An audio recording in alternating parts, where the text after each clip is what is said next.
Hello everyone.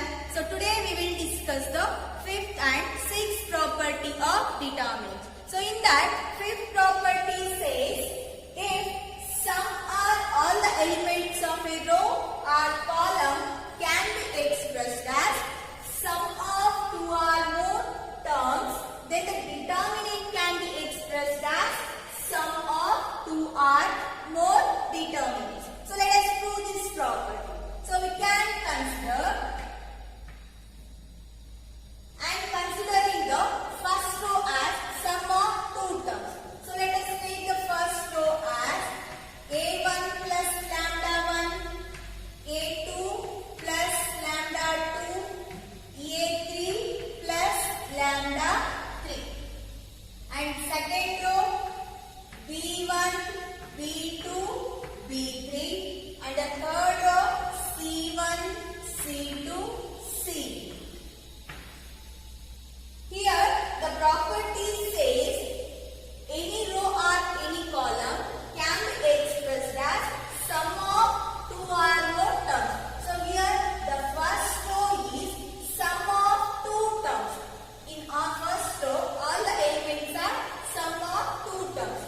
By applying this property we can write it as if it is sum of two or more terms, then determinant can be expressed as sum of two or more determinants.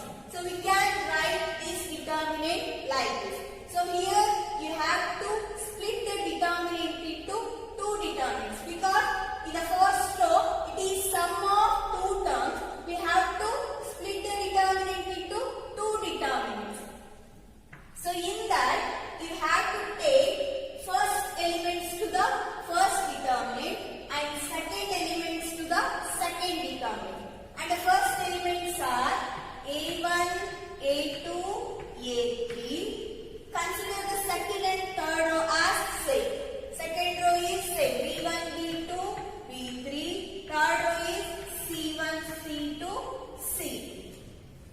And consider the second elements for the second determinant value.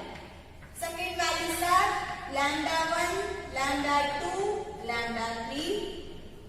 Second and third row are same. b1, b2, b3, c1, c2, c3. So now take the LHS of the determinant. Here we have to take the LHS value and expand along first row.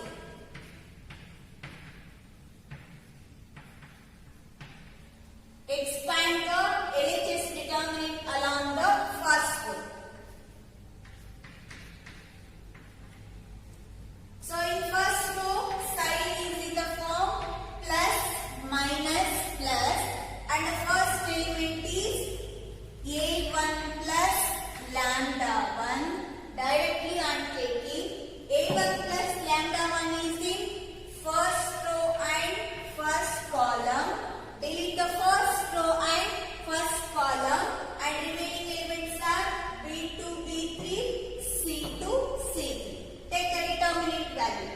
Cross multiply the diagonals b2, c3 minus c2, b3. Next, middle sign is minus and the second element is a2 plus lambda 2.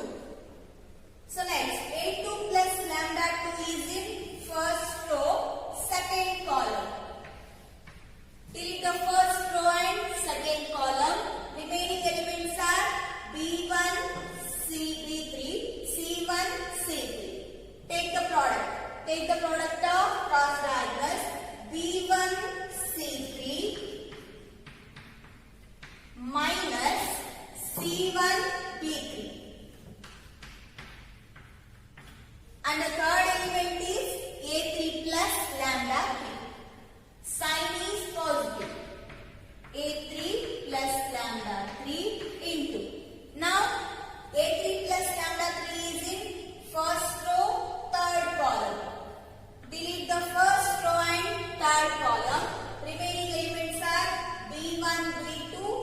C1, C2 and take the determinant value B1, C2 minus C1, B2.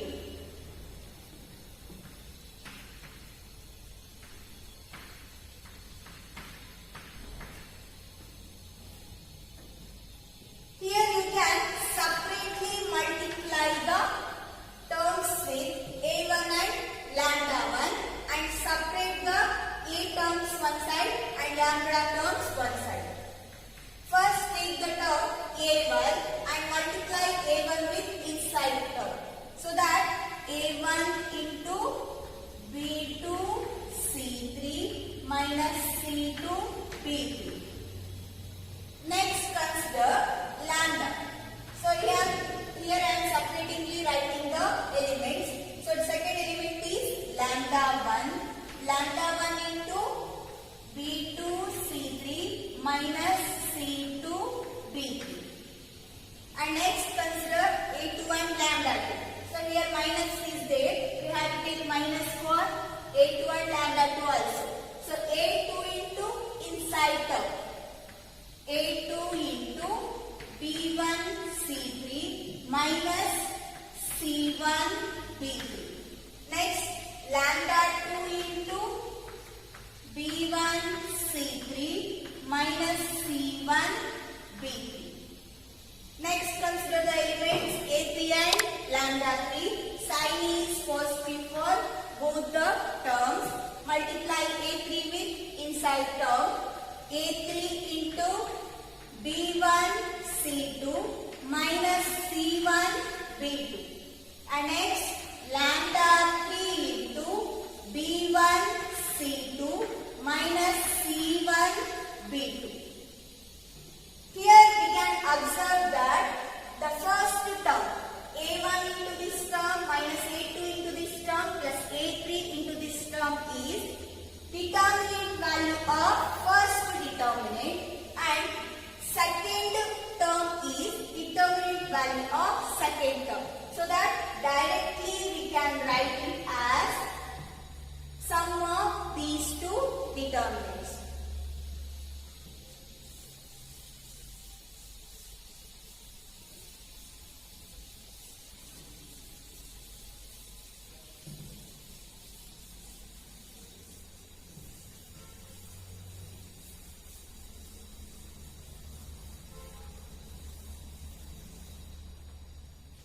So let us take one example for this problem.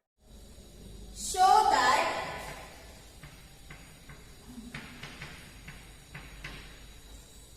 determinant of A, B, C, A plus 2x, B plus 2y, C plus 2z and the third row as x, y, z equal to 0. You can observe here the second row is sum of two terms. So we can apply the fifth property to this problem and we can write this determinant as sum of two determinants. So that is A, B, C and take the first term for first determinant A, B, C and third row is say x, y, z. And the second determinant value is first row is say A, B, C and take the second elements 2x, 2y, 2z.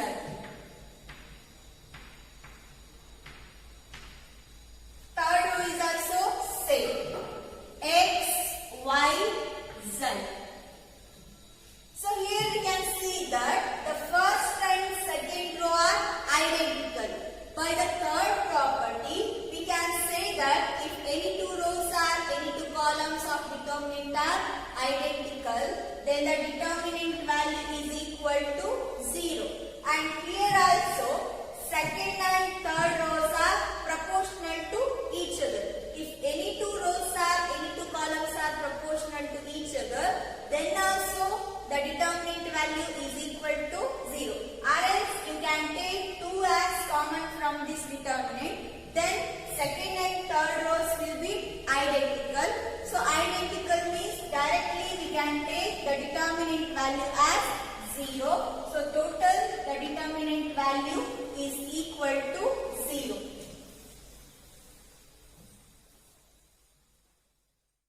So next consider the sixth property. And the sixth property says if to each element of any row or column of a determinant, the equimultiples of corresponding elements of row or column are added, then the value of the determinant remains the same. So that is, the value of the determinant remains same if we apply the operation Ri changes to Ri plus Krj and Ci changes to Ci plus Kcj.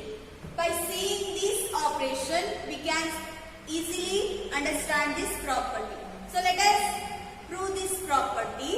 Take delta value as A1, B1, C1, A2, B2, C2, A3, B3, C3. The property says if we take any rows or any columns, to that row or column we are adding the another row or another column which is multiplied by the any constant k. Then also the determinant value remains same. So we can prove that property. So here I am taking delta like this and I am taking the operation on the row 1. And row 1 is changes to R1 plus KR3. I am taking the operation on the R1 row. R1 is changing to R1 plus KR3.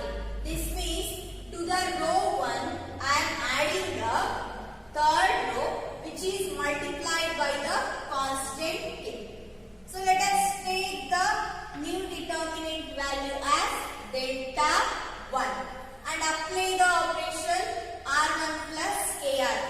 I am applying the operation on the row 1 and here no need to interchange the second and third rows. Second and third rows are same. You have to change only the rows or column on which you are applying the operation. So here R1 is changing to R1 plus KR3. So KR3 means you have to multiply all the elements of R3 by the constant K. So then elements become KA3, KB3, KC3. Then you have to add those elements to the first row. By adding those elements to the first row elements will become A1 plus KA3. Second element B1 plus KB3. Third element is C1 plus KC3. Take the second and third row as same. A2, B2, C2, A3, B3, C3. You can observe here the first row is sum of two terms. By seeing the property 5, we can split the determinant into two terms. So here first row is sum of two terms. We have to split the determinant into sum of two determinants. Apply the fifth property. By applying fifth property, we can write the determinant value as A1, B1, C1. Second and third row are same. A2, B2, C2. And third row A3, B3, C3. And consider the second elements for second determinant. Plus KA3, KB3, KC3. Second and third row are also same. A2, B2, C2, A3, B3, C3. You can observe that we have taken this determinant value as delta. Replace that determinant value by delta. Take the first value as delta and in the second determinant for